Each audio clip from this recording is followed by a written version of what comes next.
So we're watching why the UK unemployment crisis just keep getting worse. Latest employment data, and it didn't make for happy reading.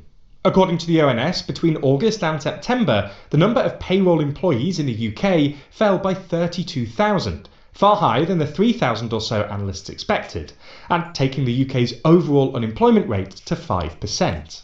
This is both up from 4. I keep on saying this thing over and over again, even to the people that I know. Europe will experience a middle age. This is the beginning of the middle age. Regardless of what you think this has happened or how it happened and so on, there are multiple factors, but we are in a middle age. We will experience middle age, and if you live in Europe, your standards of livings will go down more and more and more over time. That's a fact, and you cannot change it. 4.8% last month, and if you exclude the pandemic, the highest since early 2016.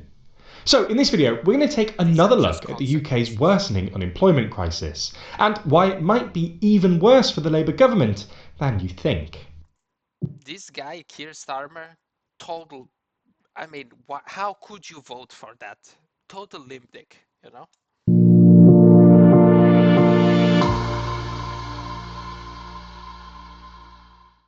If you're interested in topics like this, we discuss UK politics regularly on our podcast Starmageddon, where we track the success and many missteps of Starmer's Labour government. Find it over Starmageddon is fine.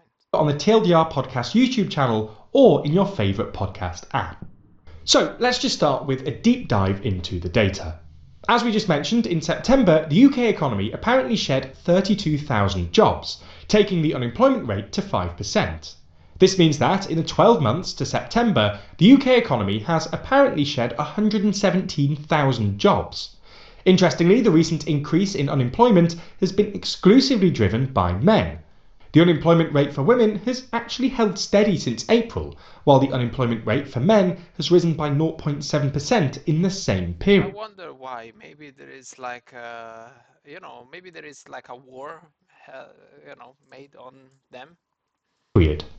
To be honest, we're not entirely sure why this is, but it's worth noting that Really? You're not? Okay. this divide is particularly stark for younger workers. So far this year, for instance, men aged 18 to 24 have seen their unemployment rate rise. You go in a place of work and they tell you you're not enough, then you're a man, then you're a white man, blah, blah, blah. Also, the entirety of the systems is stacked against you by baseline, meaning it's stacked against women as well, because remember, it's not about the other sex. This is what they want you to believe. It's against the capitalist, people at the top.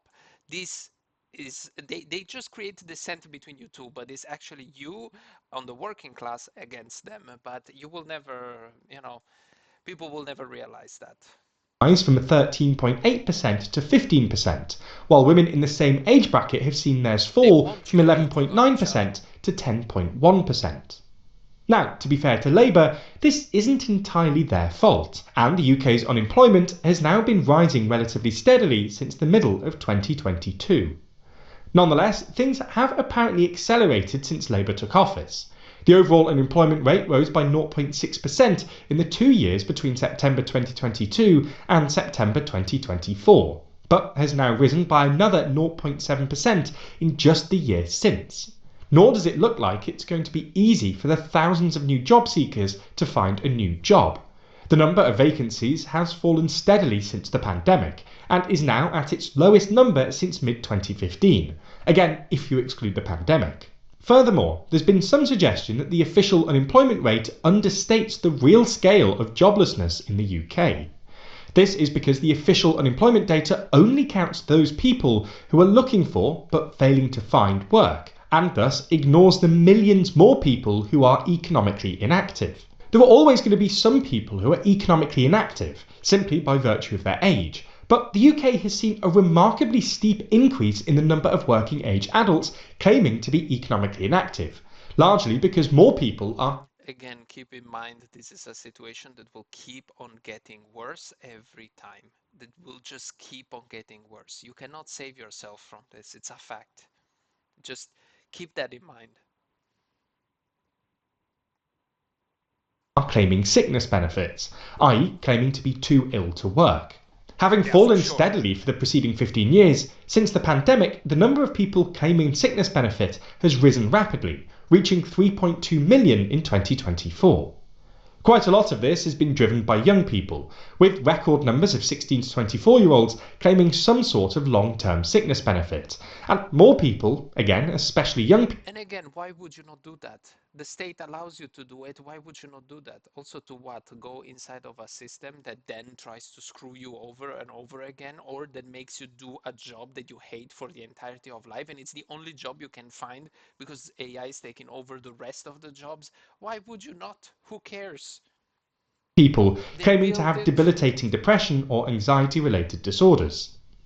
While some of this increase is presumably the result of a genuine increase in long-term and chronic illnesses, it's worth noting that the UK has seen a far steeper increase in working age benefit claims over the past couple of years than Yeah. basically any other developed country. Most of the UK's G7 peers, for instance, have actually seen their economically inactive rates fall relative to where they were before the pandemic.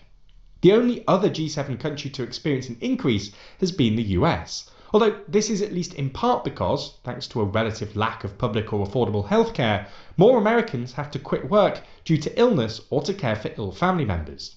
This is perhaps the main reason the US has Also, the two economies, like the US economy, is far bigger than the ones from Europe or UK or whatever. Like the economies can tank a lot of issues or progress issues that they have. Europe can't. It's also lacking strategic resources. historically had higher levels of economic inactivity, and it's a problem that's only getting worse over time as the US population ages. Anyway, you get the idea. The unemployment rate is high and rising, and might even understate the true scale of the UK's joblessness crisis. Now, of course, this is bad news for Keir Starmer and Rachel Reeves in and of itself, but it's extra bad news for at least two reasons. First, inflation is still higher than either the government or the Bank of England would like, with the year-on-year inflation rate currently at 3.8%. Not And I wonder who caused that inflation. only is this nearly twice as high as the Bank of England's target rate of 2%, it also makes the UK somewhat of an international outlier. For context, for most of the post-pandemic period, the UK's inflation rate has essentially mirrored that of peer economies, but in recent months the UK has started to diverge. You can see this if you compare the UK's inflation rate with that of the EU.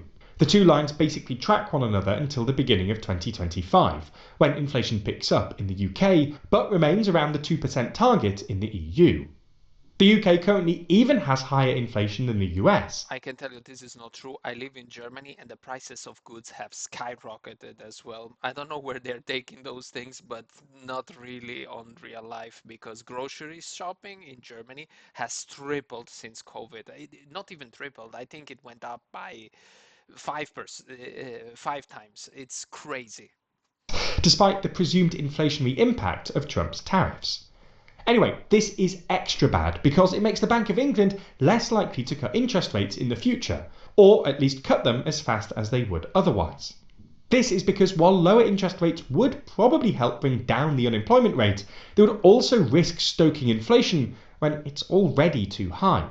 The second reason this data is extra bad for Starmer and Reeves, however, is that it complicates their plans to improve workers' rights.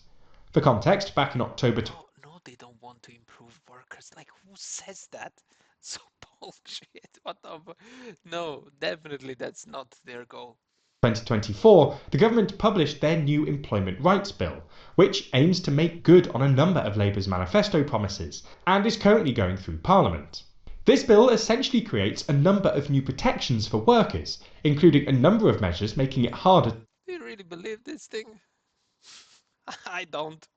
to fire employees, strengthened sick pay, bereavement leave, a ban on zero-hour contracts, and a conditional right to flexible working. While these might all sound great, employers and businesses have argued that they will discourage hiring, and this Ah, argument has more purchase when unemployment is rising, and when that rise in unemployment could plausibly be the consequence of some of Labour's other policies, like the recent increase in the minimum wage and increase in employers' national insurance contributions. The bill has bullshit. already been put into jeopardy by the downfall of Angela Rayner, who was perhaps its loudest advocate in the party. But this most recent data might cause some extra hesitation in number 10 and number 11, which won't go down well with either the Labour left or anyone who read the manifesto. All in all, the rising unemployment rate is clearly bad news in and of itself. Who believes that? The guy is basically a puppet. Who believes that?